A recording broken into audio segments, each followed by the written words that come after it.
Pulivendula ZPTC ఉప ఎన్నిక bypoll ముగిసింది, రీపోల్ ముగిసింది. మొన్నటి వరకు selection, no election. Cruel democracy నుండి రియల్ డెమోక్రసీ నడిచింది.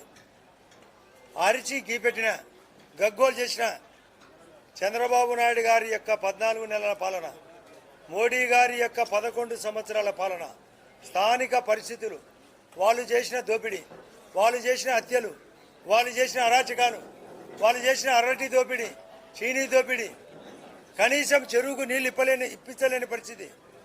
ఇండ్లను దొంగ అకౌంట్లు రాసుకున్నారు, పాడా పనుసు ఫ్రాడ్ చేసినారు.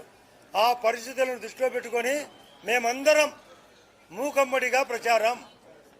ఇది ప్రజా విజయం, ఇది వైఎస్ఆర్ వాళ్లకు తిరుగుబాటు విజయం.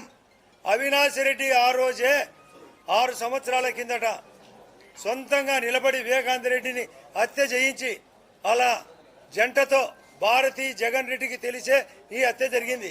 వాళ్లే సొంతంగా కడిగించి పోలీసులు నోరు మూయించి చేసిన విజయం బయటకు వచ్చింది, చేసిన పరిస్థితులు బయటకు వచ్చినాయి. కాబట్టే వాళ్ళని దృష్టిలో పెట్టుకొని ఎలక్షన్ జరిగింది. ఆ రోజు భర్తగా రవీంద్రనాథ్ రెడ్డి 8 సంవత్సరాల కిందట గెలవడం జరిగింది.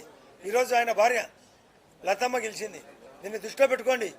సిగ్గుడాల డిపాజిట్ రాలే, 1300 ఓట్లు రావాలా, 680 ఓట్లు వాళ్ళ బతుకు అవుట్.